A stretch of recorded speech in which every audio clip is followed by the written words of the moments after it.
Hello and welcome to Let the Good Dice Roll. My name is Brendan and I am joined by... Christina! So hey guys, cool little announcements. We're now playing officially according to my statistics thing on Podbean in Canada, Colombia, Italy, Thailand, Sweden, France, and I think that's it. I feel like there is more than that, but it might just be that. But hey, wow That, guys, yeah, thanks! that's some cool shit. Also, want to take a guess as to, because it breaks it down by the state for me, what the second most popular state that we're in is. Because obviously we know what the first one is. State? Yeah, the second most popular state. Well, I assume Virginia's probably the most popular. That is number one with a bullet. I want to say North Carolina, but that might be wrong. So I'm gonna guess California? Nope. Give me a hint. Starts with a C. And it's in the Northeast. Colorado? Colorado's in the Midwest. I'm sorry, hold so on. Congratulations to Connecticut for being for having 15 downloads in a month, which have all come in the last 3 days. Like, I could sit and name all the states in alphabetical order, but don't ask me where they are unless I have a map in front of me. That's fair. That's fair. So, Weirdly, very close to Massachusetts. let's see, Alabama, Alaska, Arizona, California, Colorado, Connecticut, Delaware, Florida. Yeah, there's not a lot of C states, so. Yeah. Weirdly close to Massachusetts. Like, I want to say a neighbor with Massachusetts, which is where the Mage game is. Oh, that's funny. Right? Salem, Massachusetts. Yeah, no. We've had like 15 downloads from there in the last 3 days. So I guess someone found us and we got popular. Woo! So to whoever you are, send in questions. We're always asking for questions. Thanks, Connecticut. Thank you, Connecticut. And all the other places. And all the other places. And then it's like Michigan, California, and South Carolina are tied. And then Kentucky, Tennessee, and North Carolina. Weird. For some reason, I imagined North Carolina being higher, but... Because we have a lot of friends in North Carolina? Yeah. But... No, I think that we just kind of got lucky. Also, a lot of our traction came after we started, like, tweeting out that we were playing. Oh. Yeah, like, we've had, like, no sub, like, 10 download days since that. So, like, that's pretty fucking cool. Yeah, well... For a tiny podcast, that is really cool. But yeah, thank you guys. We appreciate it.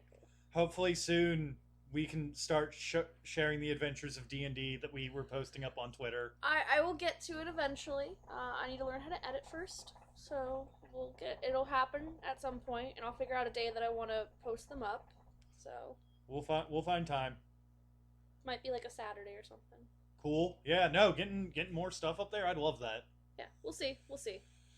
Just, I'd say wait until you have a little bit more of a backlog. Yeah. We've only done 2 sessions of it, so. Mm-hmm. I want to learn how to edit first, so.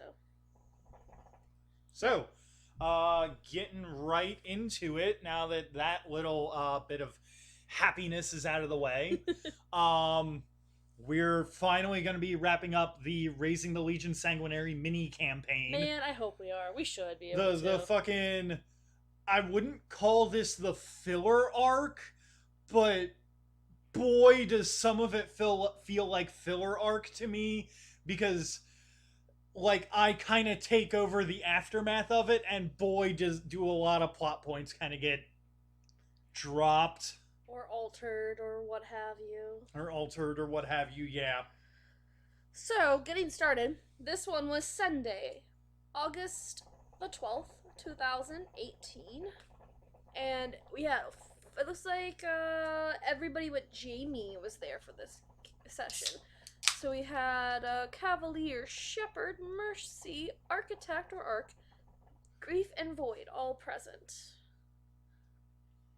So for those of you that don't remember what happened last time, we had this lovely, massive dude that's 9 feet tall and armor and holding, what was giant he called again? 2-handed axe and a helmet with horns curling down on it, named the Black Storm, born of the Forge of Souls. AKA, he's a Death Lord. Surprise, guys. Brendan's gonna try and look him up to see if he's a canon thing or not. Nope, just gets Wizard 101, my Exalted Storm PvP gear and deck setup. That's not at all what we're looking for. So this is probably something Joe Storm made. Exalted Second Edition Storm Raiders of the Western Sky. Probably Black not. Storm Rising, a book on Google. Probably not. Something from Blade and Soul. No. Oh, more Wizard 101. No. Tifa the Stormbringer on the unofficial Exalted wiki. Yeah, still not the right one. Okay, yeah, I don't. Pokemon cards. That's no. Yeah, it's totally something that Joe made up. I want to. So one of the interesting things about this is that there are canonically, I believe, 12 or 13 Death Lords, something like that. but there can be more. You're allowed to have as many Death Lords as you want because Death Lords are basically just, hey, something super powerful died, and now it's a super powerful ghost. Did you take sugar before we recorded tonight, or caffeine or something? No, I have okay, not. You seem louder than usual. I've been holding in all of my energy from work until right now. Oh, okay.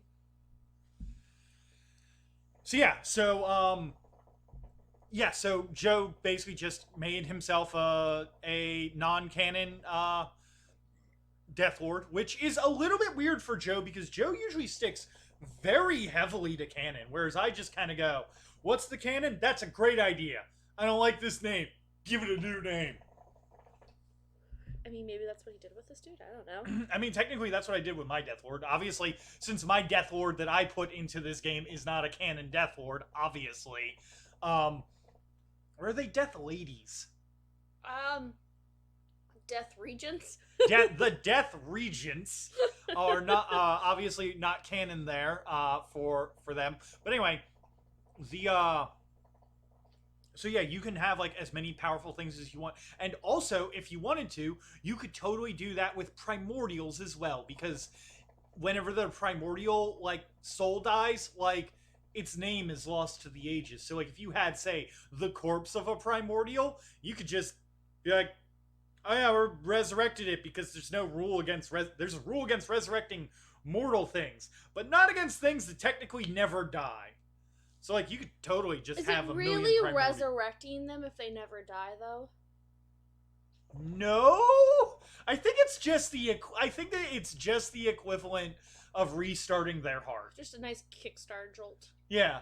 They kind of like. Yeah, you just poured a nice can of Surge down their throat. That's not how I pictured it, but sure, we'll go with that. Surge, the energy drink of the 90s for children. No.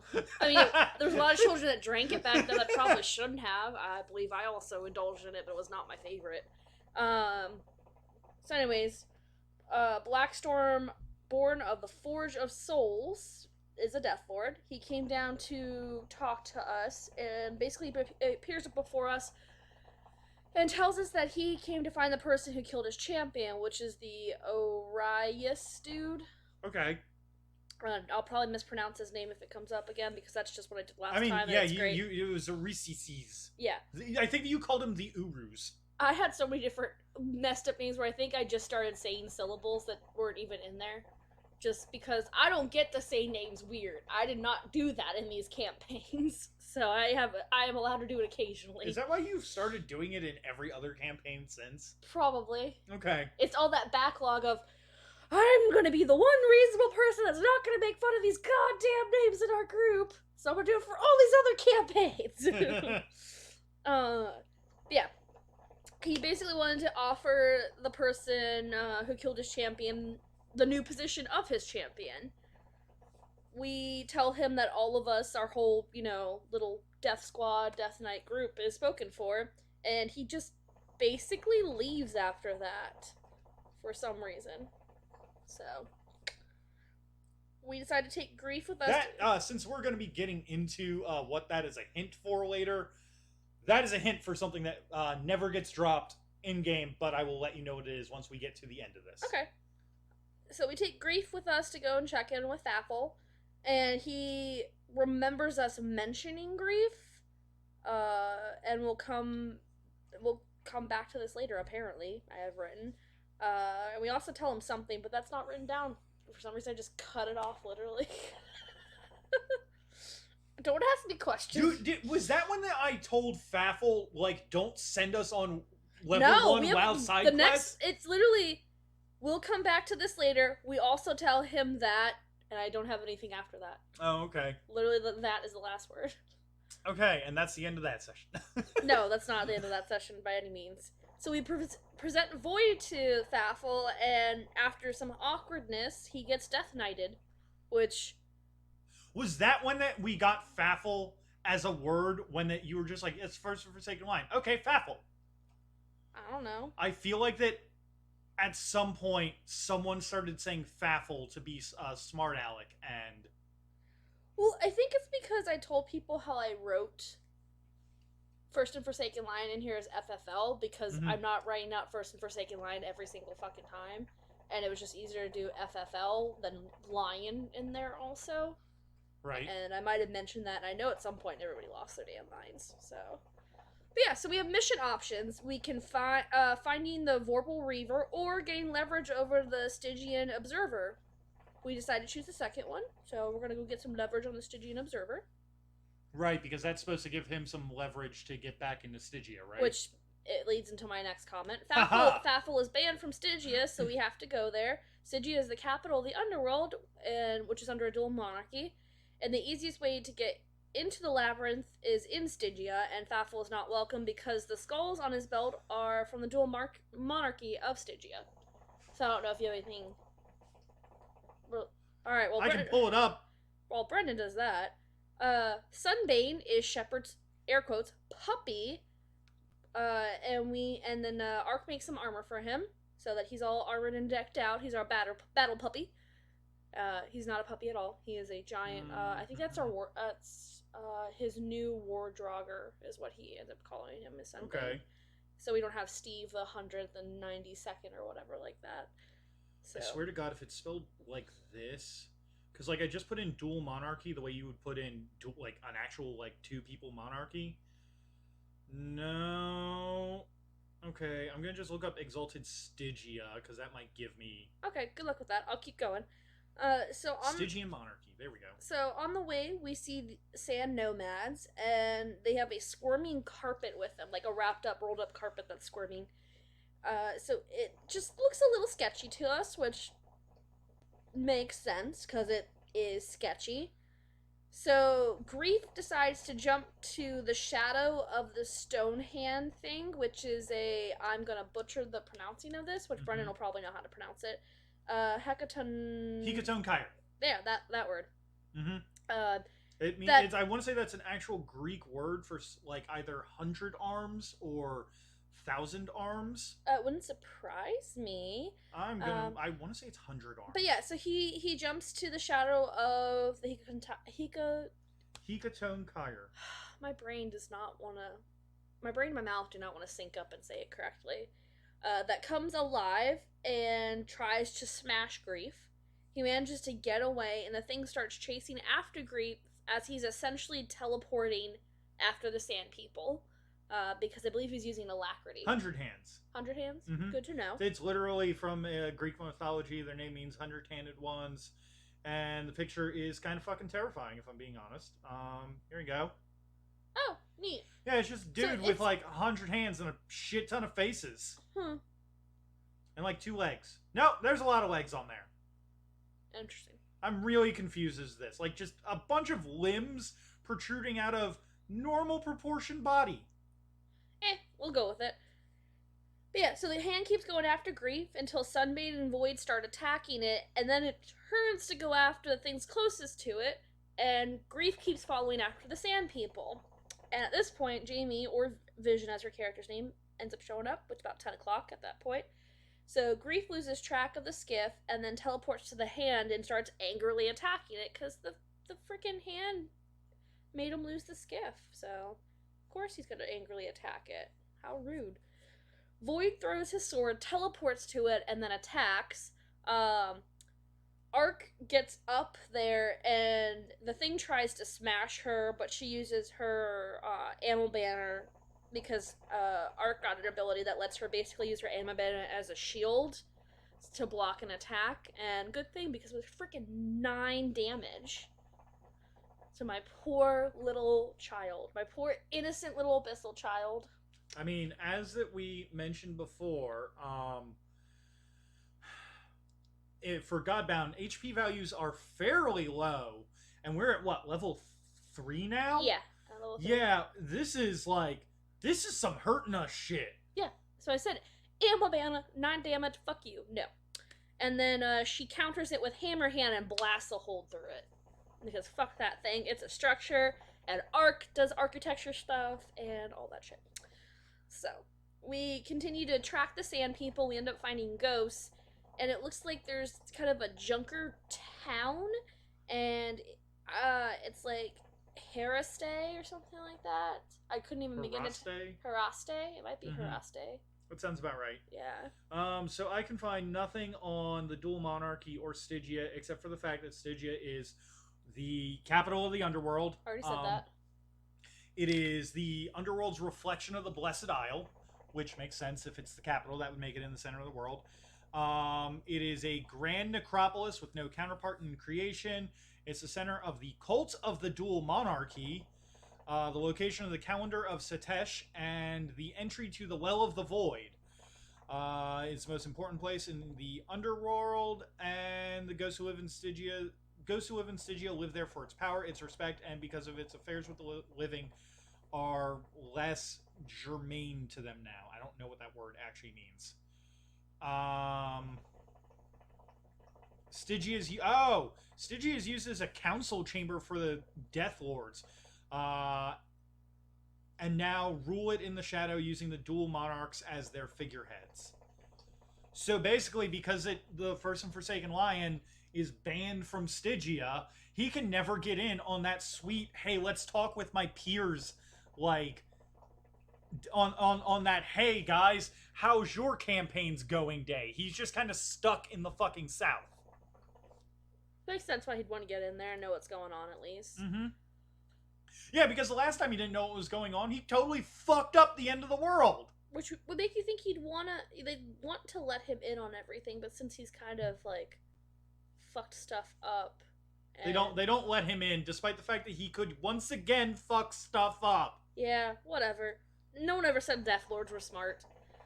Well, they are the ghosts of Solars, and no one ever said Solars are smart. No one said Exalted. No one said people in general were smart, okay?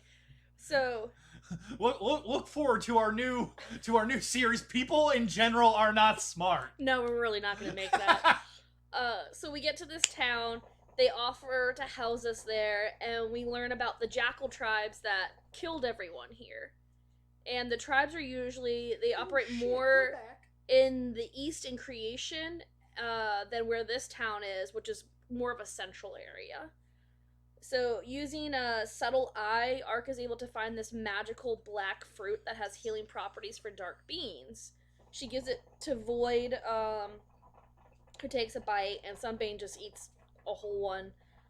We talk a little about the spirits there, and we realize, well, Ark realizes from a comment that was made that she could use this whole damn town to make Sunsteel. Like, literally. Soul Steel. I said Sunsteel, didn't I? Yeah.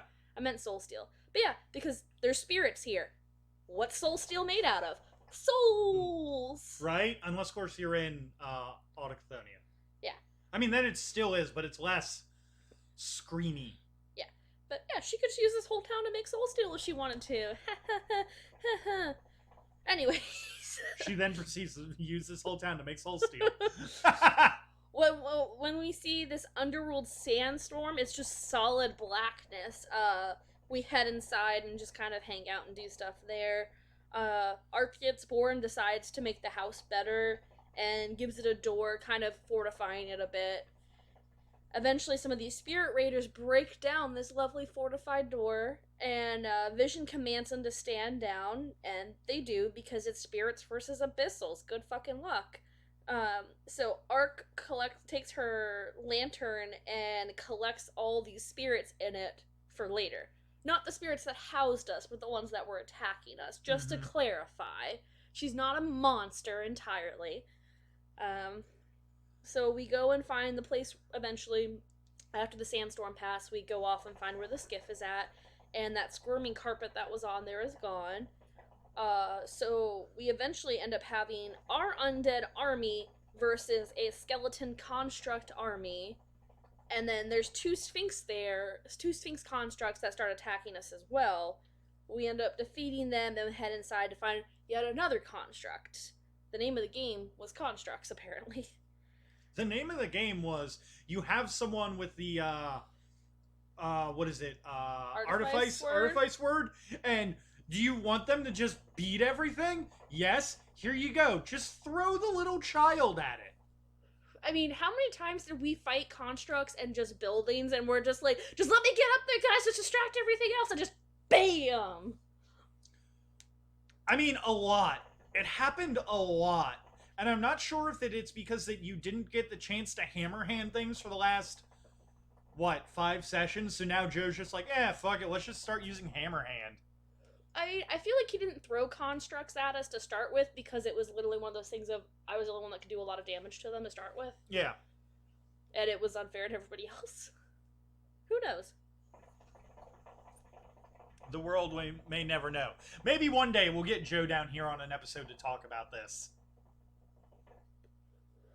Yeah, we could totally do that.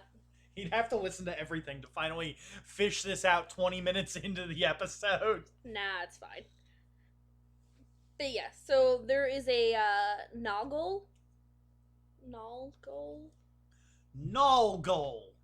Are you gonna look that up too? Yeah, could you give me just 1 second, pull back up my Google. So it's a construct, this cat centaur type thing that's huge. And Ark's able to tell that is standing on this swirling sand that'll hurt us. Is that Nalgul? Nhalgol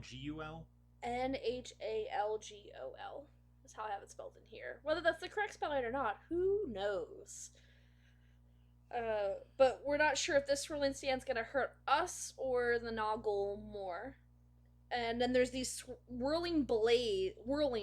Yeah, I got nothing. It's fine, whatever. These whirling blades that come out and start that are actually whirling out of the sand pockets. And after we end up dealing with those, there's a mob of spirits of Dehenish nomads that come out to fight us. We cut through them pretty easily because, again, spirits.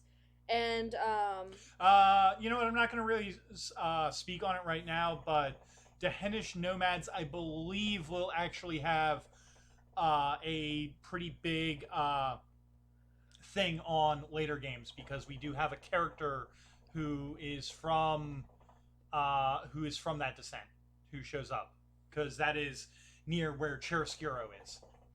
Gotcha. But yeah, I could also be completely mispronouncing something or mishearing something, but there's a character that shows up that has a nomad background. Okay. Yeah. So defeat the Noggle mob of Dehenish nomads, and then at one point Ark is just kind of able to, because she has that excision of understanding, basically pulls the name of the person controlling them out of one of them, and somehow it's still the Noggle that's controlling them. Noggle. Right. Somebody because will correct I think me. that it wasn't actually dead. I don't know. But yeah, we notice that a carpet is broken we notice a carpet in the broken Noggle construct. Yeah. Okay. And get the Stygian Observer out of it and back to where he needs to go. So that's who was in the carpet, was the Stygian Observer. And we told him that we work for Faffel, and basically, he owes us for saving him, and or Faffel for saving him. One or the other. Your choice. Yeah, I mean, you could owe us, you can owe the Death Lord. I mean, you know the Death Lord, like, we still kind of own you at the same time, What's that phrase? 6 or half a dozen or something like that? Yeah. But yeah, so then our whole group decides to talk about buying Ontang. Do you remember those? Oh, yeah, because we hadn't spent any Dominion yet. Yeah. So we're just like, do we want to buy Ontang?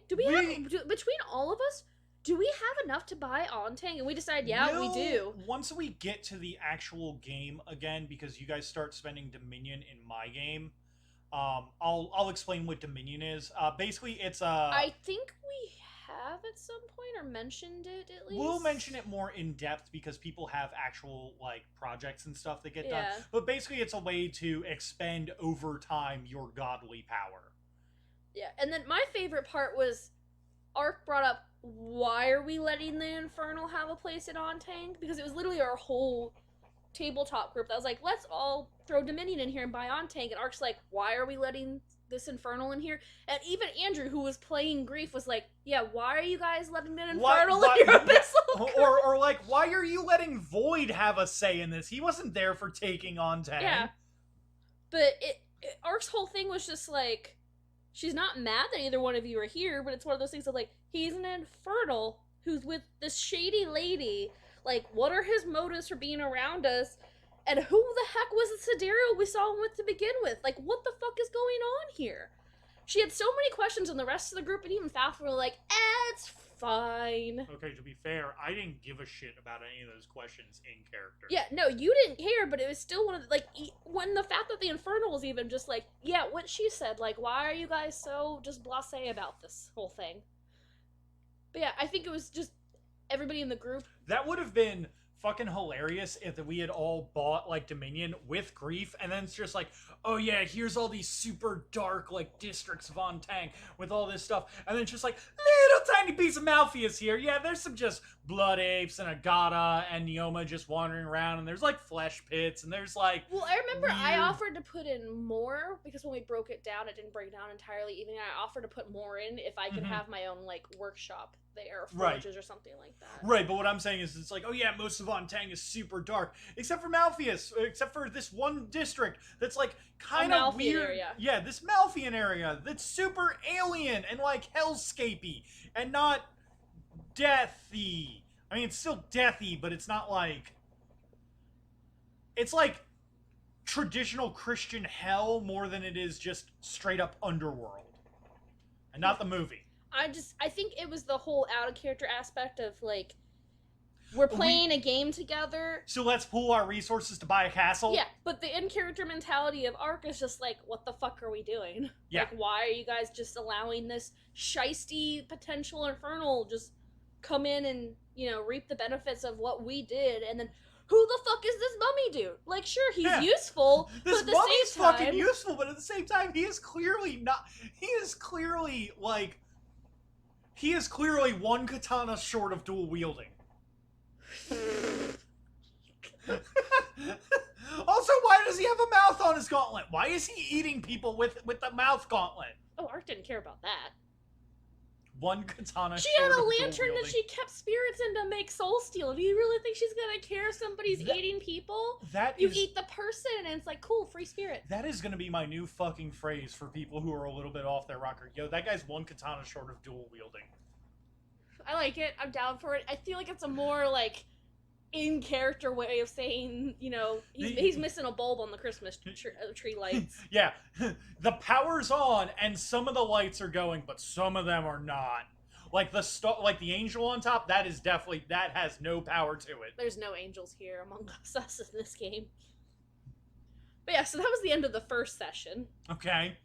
Boy, have we just started going off on tangents about stuff. Yeah. The next session was Sunday, August the 26th of 2018. Is this the final session? That's a lot of scrolling for me to do. Okay. And I don't feel like doing that right now. So, we have everybody there except for Jess, so no Mercy this go around. And there's a little bit of time between this session and the previous session and this one. And so, Ark's had time to bleed off some resonance that she got from dealing with bullshit last session. And now we're up to level 4. Woo! Hooray! So Void finds out his next target is in Chiaroscuro. Yep. And we brought up why we're letting Grief hang around when he's not an Abyssal. Literally just what we were just talking about. Grief and Ark are both like, yeah, why is everyone okay with this? Faffles says so long as his and his allies' things happen to align with Faffles' plans, then, you know, he's fine with it. Which I feel like is a reasonable, but also kind of a little bit of a cop-out. I feel like that it's a good way to give Andrew a character to play so that we can all hang out together as friends, but also just kind of be like, and just go with it. Yeah, it's weird. Like I said, when two people were like, sure, okay, we're not going to question the logistics in character of this for the sake of out of character stuff. Any other game, those would have been questioned, and they would have taken 3 sessions to get through it. Yeah. Well, Falfel says he has a man who is studying runes and planes of rustic iron, and we have to go and search the plains for the Vorpal Reaver. So we're traveling. Okay, so we're actually picking up that other quest line. This time a quest line did not get dropped. Well, remember how I said earlier there's the Vorpal Reaver and then... Right. Oh, talking about picking it up and then dropping it again? Yeah. Yeah, because quest lines have been just picked up and dropped. Yep. So we're traveling, and there is a black traveling, air quotes, cloud, and it's like black Garna underworld creatures that dive bomb things and explode. Okay. Yeah. I vaguely remember this. So they start coming after us. Shepard makes a portal to creation, and we go through that to escape the Garna, which I don't even remember what Garna are. I just have it written down. So we are in the south of creation for a while, and then we end up going back, which hopefully is long enough to avoid them. So we're going through this area, and we see a group of Dehenish nomads. Do you think that maybe Joe misspoke and he meant Garda? Maybe. Or maybe I misheard and wrote Garna instead of Garda. It's possible. Okay, because I know that a Garda bird is something. Like I said, I have Garna right now, but it might be Garda. Because if you say it too quickly, like that M and D can kind of sound the same. Because a Garda bird, I believe, it's a big fucking fire elemental from the south. Yeah, but these are like black things that are. They could be the undead version of Garda birds. Maybe. It's or possible. He could have just been using that as an example of like something to think of, but like not everyone has read through the bestiary, so like not everyone knows what everything looks like. Like I could just say, oh yeah, and then you encounter a fucking agata, but if I haven't told you what an agata is, you're just like, well, I know what agata is, but a lot of people might not. Right, but if no one knows what it is and I don't give you a description, it's just like, the fuck is that? Yeah. That's just like, hey Brendan, go fight an aboleth. You know what they are now. I know what Did those you know are what now. they were before? No, I did not. Yeah. I did not know that those were also soloable by a level 8 barbarian with a javelin and a lot of superior healing potions. A lot of potions. To be fair, I think a couple people may have gotten like 1 or 2 shots on it, but you kind of taped that. But sidetracking, trying to focus back again. So we're going through this area and see a group of the Dehenish nomads who see us and say they have to attack us, apparently. So Ark ends up using a Whitebone Harvest, and there is something happening that keeps it working normally. Because Whitebone Harvest is devastating when you're fighting undead things. It basically just pops them, and they kind of just die. Yep. But yeah, something's going on, and it's not working like it's supposed to, so we end up having to fight them normally, but we handle them fairly quickly because fuck them. Because at least a few of us are just very heavily combat spec. Yeah, we have quite a few people that are pretty heavily combat spec. We end up rolling up on a ritual that's being performed by more of these nomads, with their leader in the middle, and then this guy we assume is the one that we're looking for, that's tied to a post. He's bound by soul steel chains. With Ark's knowledge and all the things she has at her disposal, she can tell that they're trying to strip this abyssal of its power and put the abyssal's power into the leader. And so we end up fighting them, and then the Noggle has control over these spirits, so it's just not going well. So Ark she realizes at this point she can't like do much except just solo attack things, but she's gonna try and give everybody else an advantage. She kind of looks at everybody's like, I need you guys to protect me, I'm gonna do a thing. And I remember Joe's face when I said this. I was like, Joe, I'm gonna use Whitebone Harvest, and he's like, you know, the thing that's going on, it's gonna probably kill you. I was like, yeah, but what happens when you hit zero when you in hit the system? Zero, yeah. You go into Divine Fury. So, the thing that was going on, we found out. Tactical death. Tactical death. I warned you guys, keep an eye on me. I'm going to need you to protect me. So what she did was white bone harvest, any undead stuff that you can see, you just activate it and they die. Well, what Joe had done, so we didn't just completely ruin all of his stuff by just wiping everything, because both Devin's character and my character had white bone harvest, is he put a backlash on it. So you would destroy them and you would take some damage. I want to say it was like 1d6 damage rolled per thing. Yep. So, like, it's not a huge amount if you're taking out, I don't know, like... a couple. If you're taking out, like, 5 or 6, you have a maximum of you can be hit for, like, I think 12 damage. Which at that point is still pretty high, yeah. but, like, there's a lot more than 12. But there was a group in the middle, and then there was 5 other points. Yeah. 4 or 5 other points. So it was at least 25 to 30 of them. Yeah. And Art could see all of them, and she bammed on all of them. It ended up destroying, I think, at least half of them. Mm-hmm. But she hit 0, went into Divine Fury, so she kind of needed everybody else to protect her after the ritual backlash. So, everyone starts killing all the other people doing the ritual, and we eventually kill the leader. I know while I was in Divine Fury, the leader's like, "You're my bitch. I recognize what Divine Fury is. I'm gonna go after you."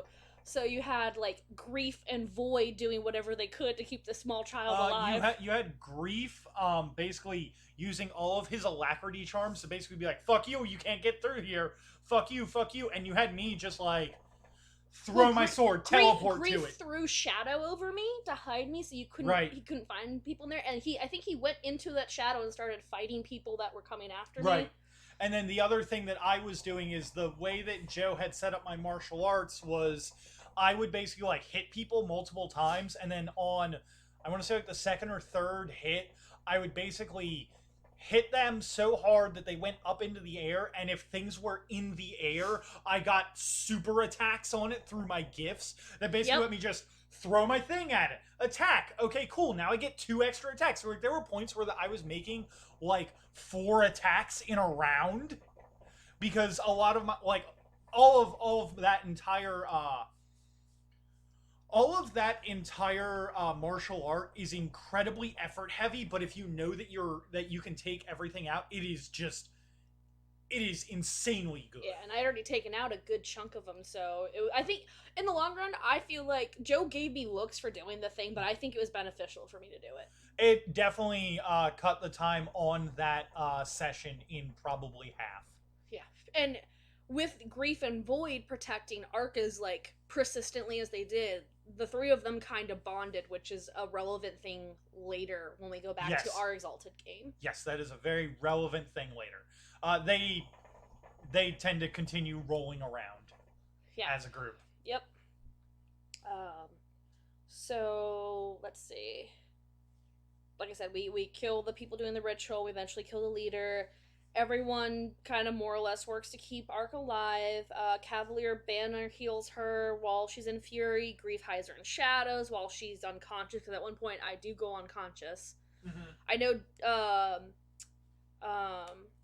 oh my god, I can't think of what Devin... Shepard, yeah. Shepard tried to do some stuff, and it didn't work out, and like I said, you were banthing around killing things.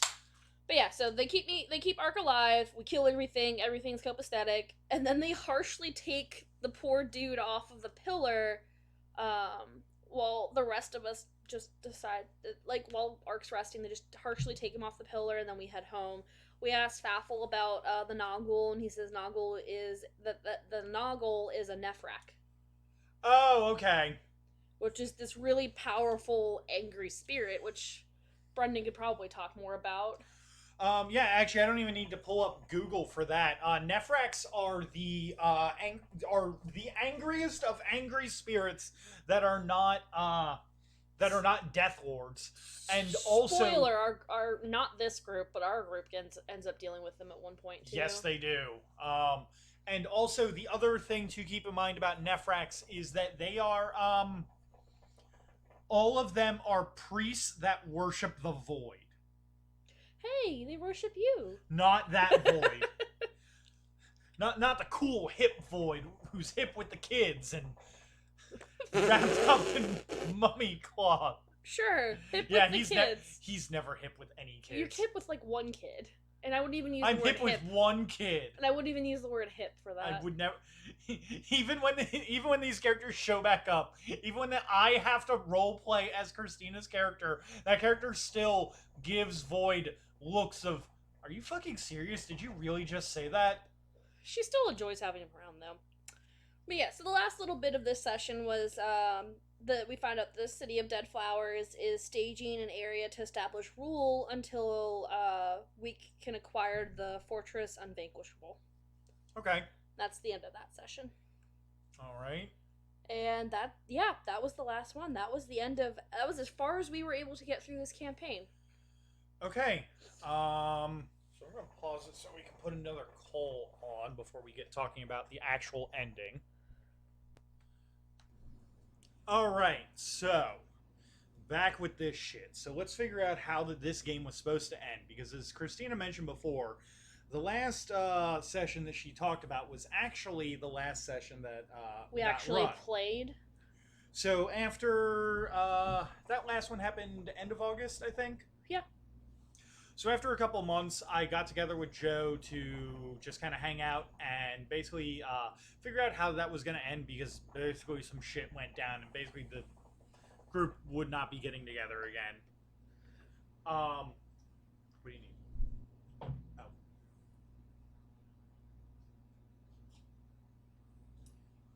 So basically what he told me about was so that thing that showed up, the Black Storm thing. Yeah, the Death Lord. Death Lord. That is Jamie's actual Death Lord. That I did know about because either you mentioned it to me or Joe mentioned it to me, like, after the fact. There was supposed to be an entire 2 or 3 session arc revolving around that Death Lord and his other Death Knights. That was supposed to take place up in the north and was dubbed, I believe Joe said, the Victory Society arc. So I'm not going to go too much into that. Yeah, because that's relevant later. Because I literally, like, I asked Joe, it's like, hey, can I take that? And he was like, yeah. And I figured that was a good point, because at that point I was like, I really want to give the ending that me and Christina deserved for this game. So I kind of was like, hey, is it cool if I take that arc idea to start introducing those abyssals into this game so that everyone can kind of see, like, because, you know, end of the road is that most likely every single one of those abyssals would have been killed by our solar circle. Yeah, like, there might have been some that our solar circle would have redeemed or just let fuck off, but that would have been a hard press. The only ones who I felt had redeemable qualities to them were Cavalier and Arc. Yeah, because... And maybe Mercy. Mercy might have also, because Mercy also got... Because of stuff. Because of stuff.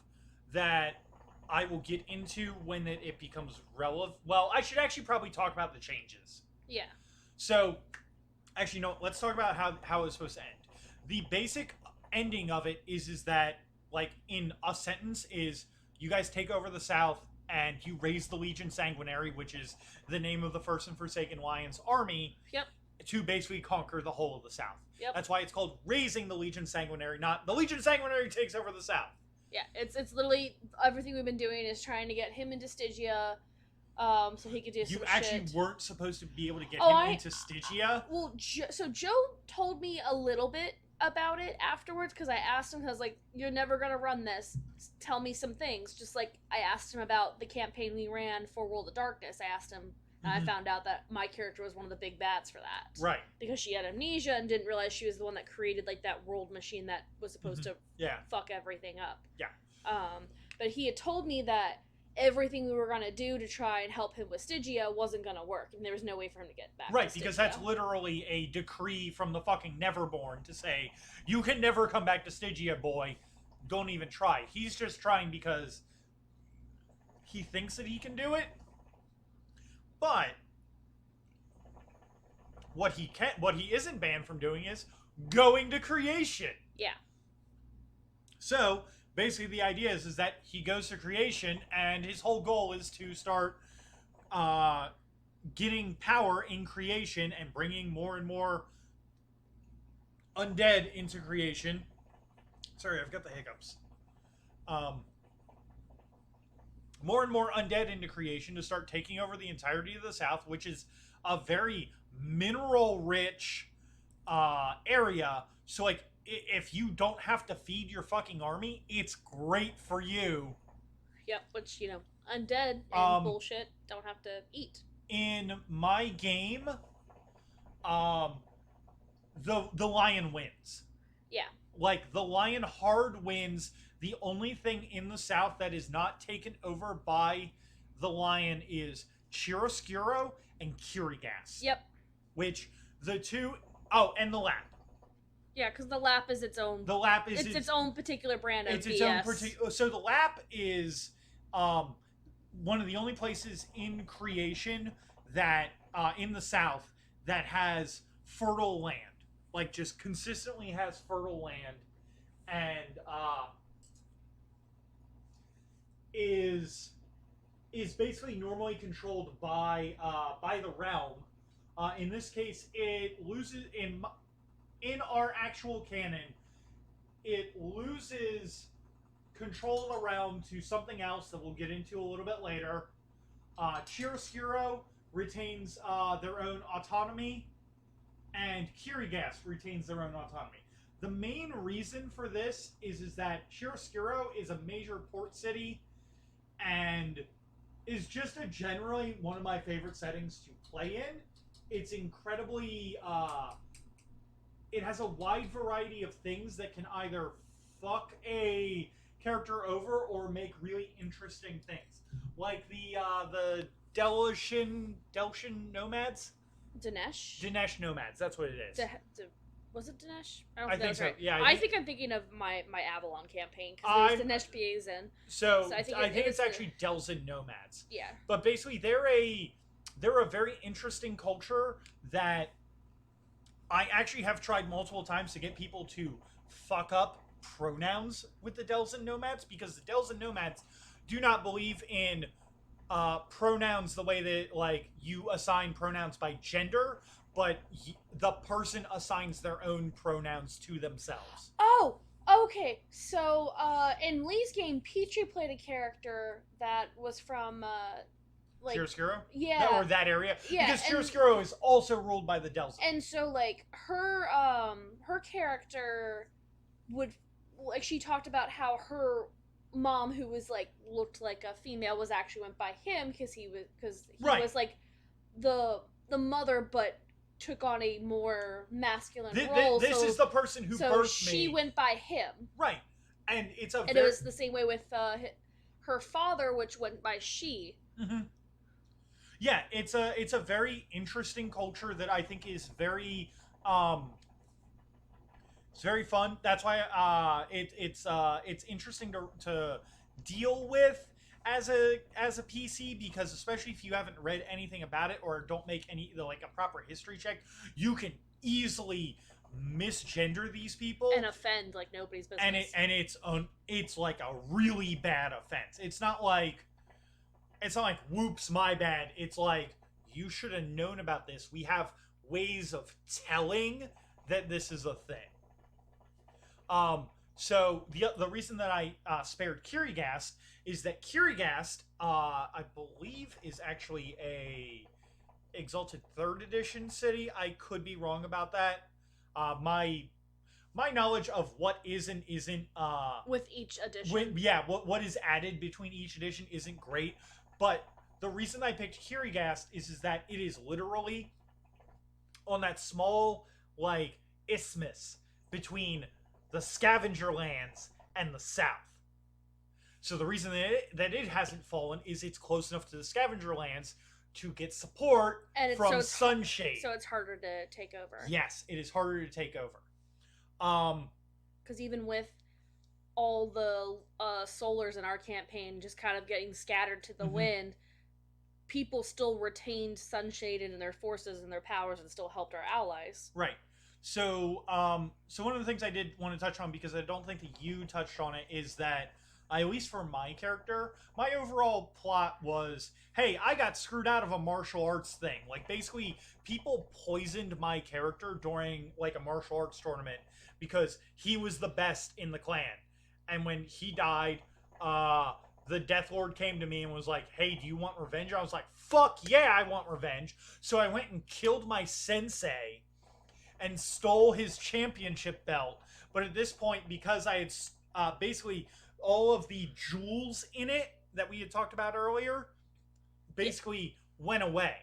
So you had to go around. So I had to go around killing other master martial artists. And what that actually gave me was I could spend an effort for the scene and switch martial arts. Joe was actually designing me 5 martial arts to just switch into. Or I could switch into a half stance to retain the benefits of my martial art, but also get, like, capstone abilities from the other one. That was neat. I think you mentioned that you got some benefits from other martial arts once you took out masters of them. Yep. I think that actually the first one I took out, I actually, like, was in my second session, and I don't think you have it written down, but I do remember taking out someone to get, I want to say I got Fire Dragon style. I mentioned you had a target that you were going after, but I didn't elaborate on it because I don't remember a lot of it. I did actually get it in that second session that I was in, because I did get to use Fire Dragon style later on. Yeah, which was why I was out of character worried that for the Solar campaign, when you brought Void into it, that I was going to give him a bunch of dope fucking styles. Well, that you were going to go after us because we had some people who were martial artists. No, I wasn't. I was going to say that he had already... So one of the things I decided to do for that campaign, for our campaign, is to just be like, all of these characters have attained their goals. They do not have goals to attain. Like, my character has hunted down all the martial arts. His belt is full. He does not need to hunt down any more martial arts. He might fight another martial artist because he recognizes that they're a martial artist and wants to fight them, because that's what you do in Exalted. And you prove yourself and stuff like that. But, like, Architect is... She's not content with her life. No, Architect by no means is, like, but really content with where she's at. She is where that you would expect Claudia to be in 15 years. Yeah, so let me go a little bit into Arc. So, Arc is like 10 to 12 years old, so she's a small child perpetually after she became an Abyssal. So, for anybody who's seen Interview with a Vampire, she is basically Claudia. She is a child's body forever, but she has the knowledge word, so she is brilliant. So, everyone always sees her as a child and usually treats her like a child unless they know better. So, you have to imagine somebody who has that form, but the knowledge of all the mortal sages. So she is fucking brilliant. So the way she was actually, for lack of a better word, turned how she became Abyssal. So one of her parents was a teacher and the other one was actually, an architect. And she was going down that path of knowledge anyways. So she got very sick and they weren't able to fix her. So basically on her deathbed, everything was black and this voice came to her and was just like, you are so young, you have so much potential, agree to help me and you can fulfill that potential and live on. You are too young to die this way. And so, not really knowing what was going on, agreed to it. Because you're a 10-year-old kid, like... And so, she never really... It seemed like she was loyal to the First and Forsaken line, but it was literally just so she could get knowledge, so she could build, she could progress. Right. It wasn't so that she just really did what he wanted her to do because he, in her eyes, saved her, but she only went so far to loyalty to him to stay alive and, like, keep progressing and learning more things. And so she never really had a goal besides learning and building and doing more, so she followed him just because. Right, which is why that as that you have accomplished all of your goals, and because it's a thing that you can do in Exalted whenever you level up, or in Godbound when you level up, if your GM permits it and everything, because you're not having fun with things, or because because it makes sense for the character, we actually switched her words around. Well, she had the same words, she just got an extra one. Because you let us have 4, and Joe only let us have 3.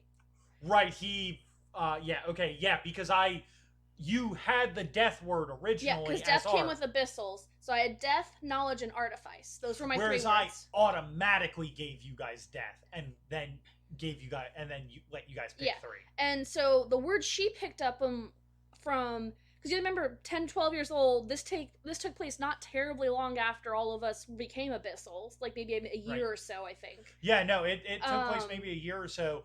It basically, And in canon to the Kings of Creation storyline, this is taking place almost in tandem. yeah. So this is a little bit of a spoiler for our Star Wars game, but I'm not going to say the amount of time, but I probably have. I think we have. Yeah, so the 15 years passed with everybody being scattered to the winds. So Ark's had 15 years to just kind of exist, still as a child. But is also a 10-year-old and is now like also like. So technically, she would be like 25 to 27, and she's still a child. So basically, she has gone kind of crazy and mad in her state of not being able to age and still being viewed as a child by people who don't know better. And so Brendan, I was like, that was my justification for why she had the madness word. So she's a little unhinged, and she really only cares about just hanging out with Void and Grief because they're the two people that have literally always been there for her. She taught them Old Realm, which are like the two people that you do not want to hang, that you do not want to base like this martial arts mummy who's going around and slaughtering all these masters and is fucking infernal. Like that's why I say that like Mercy and Cavalier are redeemable because they're like honorable or have like things to them. Ark is maybe redeemable, but at the same time, Ark spent 15 years with Grief and Void. A mouthy and crazy person. But if you take away Void and Grief, what does she really have left to give a fuck about? Right. She kind of switched over from, cool, I'm following Faffle and doing what he needs to, oh my gosh, these guys are actually my friends and they give a fuck about me and keep an eye out on me and hang out with me. I'm going to help them with what they need to. So you take those two away and she's just kind of like, what do I really care about anymore? Yeah. And then if there was a chance of her being able to break away from Faffle, she'd just been like, I'm just gonna go and live my life. So because I can. The other thing that we should probably add in is that obviously any of the shit about the Mask of Winter's Death Knights and everything, like that, the stuff that Joe said, either they're a separate squad from the Mask of Winters or they are not it's different. They're a separate squad. I'm gonna just say they're a separate squad. Our stories, Mask of Winters is what characters are what we went with for ours. So the other thing to keep in mind is that there was also a how big was our group? 6 abyssals? You, Devin, Jamie, Jess, Lewis, you, me. So it was 6 abyssals. And an infernal. There was actually a 7th abyssal, as far as my canon is concerned, who was actually friends with Lewis's abyssal Cavalier, who was the Black Asp, or the Black Viper of Stygia, who is the First and Forsaken Lion's secret weapon. They are basically being trained in like the art of war and are basically the general that is pulling the strings. I thought it was Ashen Cobra. That's what it is. Ashen Cobra. I was sitting and thinking, I was like, is this what I don't know about? But I was like, no, I think he means Ashen Cobra. I could not remember that name because it literally comes up 2 or 3 times in the game, I think, in what is still like another year and a half worth of stuff. It's literally written in my book somewhere. Yeah, but we haven't gotten to that book yet. But Storm never knew in character, so. Yeah. So basically there's that secret abyssal that is helping out a bunch of things. And, one of the interesting things to keep in mind is that particular abyssal is also being trained by Princess Magnificent with lips of coral and robes of black feathers. Yep. Which is relevant to that character's story once we get there. Yeah. So do you have any other questions about the game that I might be able to answer? I know that we kind of just glossed over like everything. Well, I mean, Joe kind of told me a little bit about what was going to happen. He didn't tell like the grand overarching thing, but it was just It's basically you guys are bringing the undead. He was literally just like, you guys are going to raise the army, and Faffel's not going to be able to get into Stygia. And we're like, okay, cool. Then, like, the whole thing is we just raise the army? Like, yeah. that's I mean, it? that's literally in the name of the campaign, because the name of Yeah, no, I understand Faffel's that, but army it's like, is the Legion Sanguinary. it's like that, but it felt like there should have been more to it, I guess. I don't know. Maybe that's just me. I'm really excited for when we get to the point of this podcast where I'm actually having to go over my notes for what's going to happen but never got to actually get run. Yeah. Because holy shit, did I like have to like remember this way, guys. This group started throwing me for so many loops that I was having to plan 5 fucking sessions in advance, and like it was like you remember you mean like when I had that private conversation with Storm and them? So like our fucking old hookah bar, or like going up to Dream, or like whatever, like I would be there 2 or 3 times a week. Like, even though I have a hookah here, I'd be there 2 or 3 times a week so I could like plug in and like listen to music and just like zone into like editing these documents for like every fucking contingency that you guys have done. Yep. And I think we still even threw you for some curveballs. You guys still threw me for some fucking curveballs. I know you definitely like gave me a couple looks when Storm had a conversation with some people, and you're just like, oh, I didn't expect this. I didn't expect this. Which, there's a part of me that's really sad that conversation wasn't with the group, but I also didn't want anybody to meta, and I didn't want people to make comments or give me looks while we were trying to have that conversation. So. But that's way down the line, though. I have a question for you, Christina. Oh. Assuming, I'm just gonna be blunt about it. What for judging off of Godbound games between me and Joe, which one did you prefer? I mean, do I really need to answer that question? No, you don't have to if you don't want to. I feel like it's pretty obvious, so. Okay, that's fair. We'll get to that obvious answer a little bit later.